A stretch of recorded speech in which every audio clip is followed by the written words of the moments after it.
और उन्होंने erectile bond जो है वे 1360 करोड़ का खरीद लिया है। जब कंपनी का प्रॉफिट ही 200 करोड़ है तो 1300 के बॉन्ड वहां कहां से खरीद लिए? इसका विवरण तो होना चाहिए। मैं ऐसे कई कंपनियों का नाम दे सकता हूं। क्या हम लोग इनको टारगेट करेंगे या नहीं करेंगे? मोदी से ये सवाल पूछेंगे या नहीं पूछेंगे? और हम लोग जरूर पूछना चाहेंगे कि आप कह रहे हो, अमित शाह से हम कह रहे हैं कि आप टीवी पर जवाब देते हो तो इसका जवाब दीजिए कि इस कंपनी के पास 1300 करोड़ रुपए कहां से आए, इसका जवाब होना चाहिए। आप इन पर ईडी की इंक्वायरी करवा रहे थे, लेकिन ईडी की इंक्वायरी अब रुक चुकी है, ऐसी एक परिस्थिति है। मैं समझता हूं कि एक मामला है कि जिसको हमने उठाना चाहिए। दूसरा, प्रियंका गांधी जी से मेरी नम्र विनती है कि मोदी जी कहते हैं कि ये देश मेरा परिवार है। ये बात सही है कि ये देश उनका परिवार है, लेकिन उनका जो असली परिवार है उनमें से एक महिला उनके साथ में नहीं रहती है। हो सकता है कि अगले साल के इलेक्शन में जो हो रहा है, मोदी जी दोबारा प्राइम मिनिस्टर ना बने। कांग्रेस पार्टी के अध्यक्ष से भी मेरी दरखास्त है कि हम लोग इस मुद्दे को उठाए और हिंदू समाज के अंदर फैमिली का जो रिश्ता होता है वो सबसे गहरा रिश्ता होता है। मोदी जी उस रिश्ते को निभाए,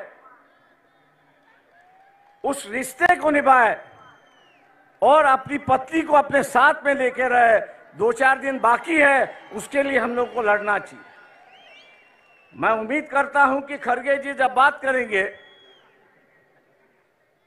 इस पर जरूर अपनी टिप्पणी यहां पर करेंगे, क्योंकि वह हिंदू संस्कृति की बात करते हैं, हिंदू रिवाज की बात करते हैं, और वही रिवाज और वही उसको मानने के लिए तैयार नहीं। पर्सनल मामला है, मैं जानता हूं,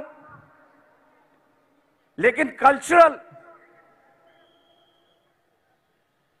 की चर्चा जो है ये आरएसएस ने शुरुआत की, कल्चरल नेशनलिज्म की गई, कल्चरल हिंदुइज्म की गई।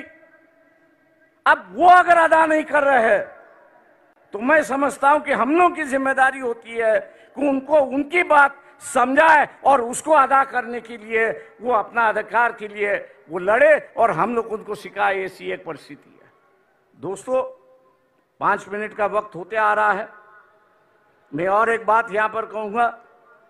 राहुल गांधी जी से मेरा दरखास्त है यहां पर, वो ये है कि ईवीएम जो है 2004 से मैं उससे लड़ रहा हूं। आज भी बंबई हाई कोर्ट में उसके लिए मैं लड़ रहा हूं। पिछले 6 महीने से जब ईवीएम इंक्वायरी की बात आई तो इलेक्शन कमीशन उसको टाल रहा है। उसकी जो मशीन आती है वो अमेरिका से आती है, लेकिन वहां के जो चिप उसमें 2 है, स्टोरेज चिप जो है वो यहां 20-20, 25-25 रुपए में मिलते हैं कि जिसको मैनिपुलेट होता है। राहुल गांधी से मेरी दरखास्त है कि पार्लियामेंट भी किस पे विश्वास करे, पेपर ट्रेल पे विश्वास करे और ईवीएम पे विश्वास करे। तो पार्लियामेंट ने कानून से कहा है कि अगर डिफरेंस आया, ईवीएम के काउंटिंग में डिफरेंस आया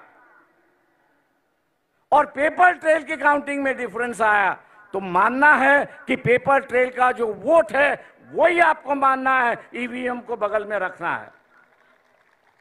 क्या हम लोग इस इलेक्शन के पहले, इलेक्शन शुरुआत होने के पहले इलेक्शन कमीशन को घेराव डाले, सब पार्टियां उनसे मिले कि अगर कोई कैंडिडेट अर्ज करता है, एप्लीकेशन करता है कि वेरीफाइड पेपर ट्रेल जो है वो काउंटिंग होना चाहिए, उसका एप्लीकेशन मंजूर होना चाहिए। क्या हम लोग इसके लिए लड़ने के लिए तैयार है? दिल्ली में हम लोग को यहां पे जाना होगा मैं राहुल गांधी से विनती करता हूं कि वो अगर डेट ऐलान करेंगे तो शायद हम लोग उसमें शामिल होंगे, बड़ी संख्या में शामिल होंगे, ये मैं आशावाद यहां पर करता हूं। रही बात लोग साफ सुथरी कैरेक्टर के लोग चाहते हैं।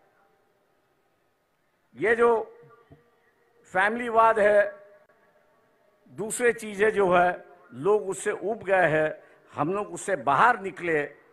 और मैं इस मंच से कहना चाहता हूं